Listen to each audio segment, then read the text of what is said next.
Hello hi friends. നമുക്ക് ഇന്നത്തെ സാഹചര്യത്തിൽ നമ്മുടെ കേരളത്തിലെ ചുറ്റിപ്പറ്റി നടക്കുന്ന ഒരു സ്വർണ്ണപ്പാളി വിവാദവുമായി ബന്ധപ്പെട്ട് നമുക്ക് ഇന്ത്യയിലുള്ള മറ്റൊരു ക്ഷേത്രത്തിലെ ഒരു വിശേഷം നമുക്ക് ജസ്റ്റ് ഒന്ന് നോക്കി പരിശോധിച്ച് പോകാം. ഇത് വേറെ എങ്ങുമല്ല, പഞ്ചാബിലെ അമൃത്സറിലുള്ള സുവർണ ക്ഷേത്രം. ഇത് 19-ാം നൂറ്റാണ്ടിൽ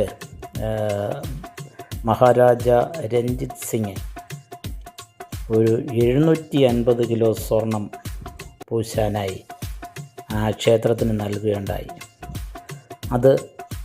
അതിപ്പോഴും വളരെ സ്വർണ്ണ ശോഭയോടുകൂടി തന്നെ അത് നിലനിൽക്കുന്നുണ്ട്. ഇതുവരെയും പ്ലേറ്റ് ചെയ്യേണ്ടി വന്നില്ല, ഒരു മെയിൻ്റനൻസും ചെയ്യേണ്ടി വന്നില്ല. അതിപ്പോഴും സുരക്ഷിതമായി തന്നെ അവിടെ ഉണ്ട്. നമുക്ക് ചിത്രത്തിൽ കാണാൻ എന്ത് ഭംഗിയായി അതിപ്പോഴും നിലനിൽക്കുന്നു.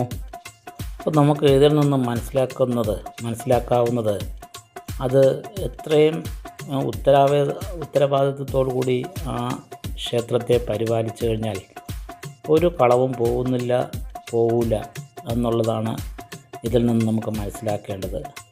അവർ എന്ത് ഭംഗിയായി നിർവഹിക്കുന്നു എന്നുള്ളത് നമുക്ക് അഭിമാനിക്കാവുന്നതാണ്.